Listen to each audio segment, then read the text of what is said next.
নমস্কাৰ বন্ধু বান্ধৱীসকল, কি খবৰ? আশা কৰোঁ সকলোৱে ভালে আছে। আজি মই আপোনালোকে একদম গুৰুত্বপূৰ্ণ কথা কিছুমান ক'বলৈ আহিছোঁ, যিহেতু একদমেই গুৰুত্বপূৰ্ণ কথা। আপোনালোকে কিন্তু ভিডিঅ'টো স্কিপ কৰি নাচাব, আৰু যদি নতুনকৈ কোনোবা চেনেলটো চাই আছে বুলি চেনেলটো এটা ছাবস্ক্ৰাইব কৰিব আৰু কাষতে থকা বেল আইকনটো প্ৰেছ কৰি দিব। যিহেতু আমি সমাজৰ কাৰণে ওলাই আহিছোঁ আৰু সমাজৰ কাৰণে কথা কৈ আছোঁ আৰু কথা কৈ যাম। কিবা অন্যায় দেখিলে আমি অন্যায় বিপক্ষে মাত মাতি যাম, আমি সেই কথাটো উদঙাই দিবলৈ আমি চেষ্টা কৰি আহিছোঁ আৰু কৰিও যাম। কোনো ইয়াত মনা কৰিলেও লাভ নাই, নকৰিলেও হেৰি নাই। যিহেতু ন্যায় নোপোৱালৈকে আমি মাত মাতিয়ে যাম। চাওক, আজি SI জোনমণি ৰাভাৰ যিটো ঘটনা হৈ গ'ল, যিটো ঘটনাই আমাক সকলোকে কন্দুৱাই থৈ গ'ল, মাতৃক কন্দুৱালে, সকলোকে কন্দুৱাই থৈ গ'ল। কিন্তু এই মুহূৰ্তত তেওঁকে CBI এখন দাখিল কৰিছিলে চাৰ্জশ্বিট। সেই চাৰ্জশ্বিটখনত আছিলে দুৰ্ঘটনা বুলি। কিন্তু আপোনালোকে বিশ্বাস কৰিছেনে সেই যে দুৰ্ঘটনা বুলি? মই কিন্তু বিশ্বাস কৰা নাই আকৌ। মই কিন্তু ভবা নাই যে জোনমণি ৰাভাৰ দুৰ্ঘটনা হৈছিলে বুলি। আপোনালোকে ভাবিছে নেকি বাৰু? জনাবচোন। মই কিন্তু ভবা নাই। মোৰ বহুত ডাউট হৈ আছে ইতিমধ্যে। আৰু জোনমণি, মই এতিয়া যিটো থামনেলত লিখিলোঁ যে জোনমণি সোণৰ চেন উদ্ধাৰ।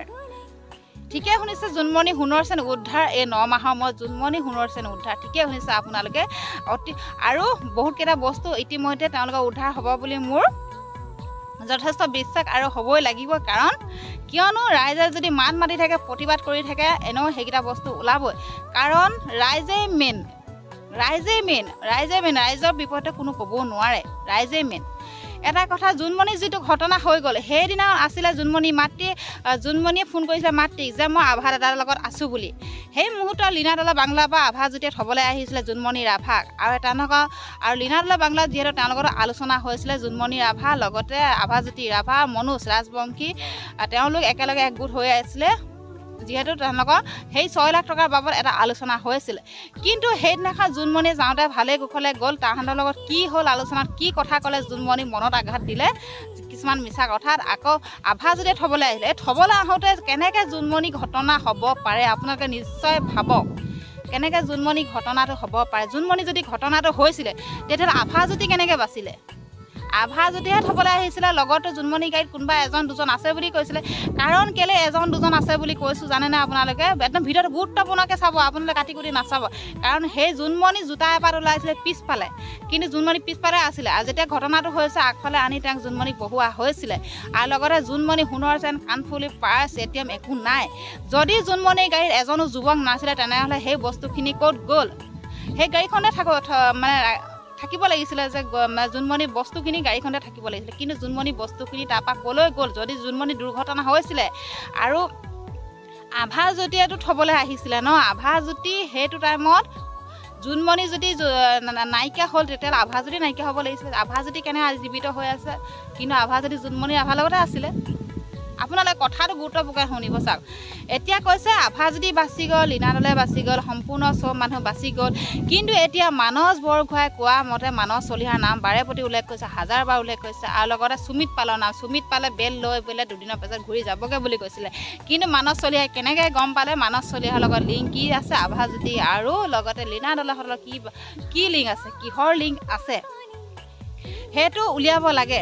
ৰাইজে হ'লে প্ৰতিবাদ কৰিব লাগে। কিন্তু আপোনালোকে কিয় ওলাই নাহে নাজানো, কিয় নকয়? সংগঠন যাওক, ওলাই যাওক, তেতিয়াহে কিবা এটা হ'ব। কাৰণ এজনী ছোৱালীৰ লগত কেনেকৈ ইমান অন্যায় সহ্য কৰিব পাৰে? কাইলৈ আজি জোনমণি ৰাভাৰ লগত হৈছে, কাইলৈ যে মোৰ লগত আপোনাৰ লগত নহ'ব, কি মানে আছে কওকচোন? কি মানে আছে? এজনী মাতৃ আজি ন্যায়ৰ কাৰণে কান্দি আছে। সেই মাতৃগৰাকীক কোনো এতিয়া একোট দিবলৈ কোনো নাই। সঁচাকৈ ভাবিলে বৰ দুখ লাগে।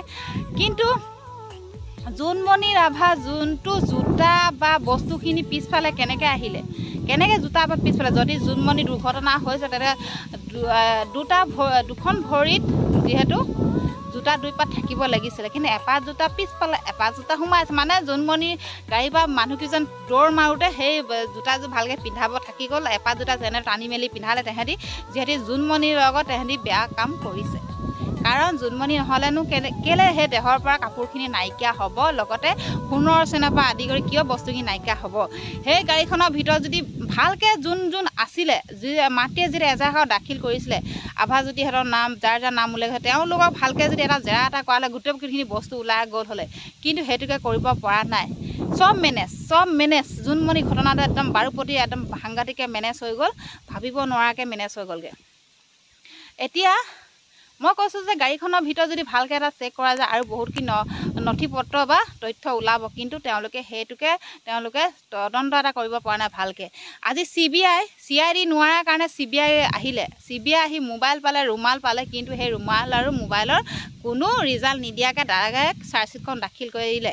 সেই চাৰ্জশ্বিটখনৰ মতে আমি কেতিয়াও মানি ল'ব নোৱাৰোঁ চাৰ্জশ্বিটখন যে এইটো দুৰ্ঘটনা বুলি। সেইখন চাৰ্জশ্বিট কোনে মানিব কওকচোন? যদি আপোনালোকে সুমিত পালৰ মুখৰ পৰা ভাষ্য এটা শুনাব পৰা নাই,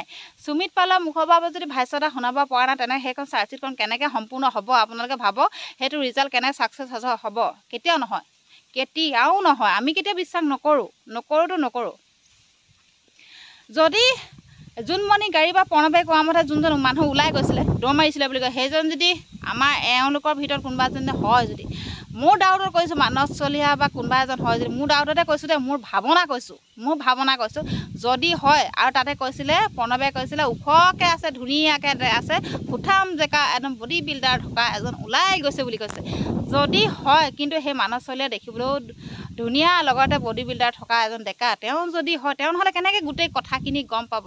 ভালকৈ যদি তেওঁলোকে এটা জেৰা কৰালে গোটেইখিনি কথা ওলালে হ'লে, কিন্তু সেইটোকে তেওঁলোকে কৰিব পৰা নাই আজিলৈকে। ভালকৈ যায়, এতিয়াতো নিউজত বন্ধ হৈ থাকিলে, চব নিউজ বন্ধ কৰিলে, কাৰণ এই ঘটনাটোৰ ওপৰত নিউজ চেনেল বন্ধ কৰি দিলে, নিউজ নবজা হ'ল। সঁচাকৈ বহুত বেয়া লাগিছে, ইমানখিনি মেনেজ কৰিব নাপায়। এজনী ছোৱালীৰ কথা ইমান অন্যায় কৰাটো ভাল নহয়। ভগৱান আছে, ওপৰৰ পৰা চাই আছে, ভগৱান নোহোৱা নহয়, ভগৱান নোহোৱাকৈ পৃথিৱীখন নচলে। ভগৱান আছে, এদিন হ'লেও এইটো দেখুৱাবই। এতিয়া নহ'ব কি হ'লে, এদিন হ'লেও এদিনো দেখুৱাব, আৰু এই সত্যটো প্ৰমাণ হ'বই।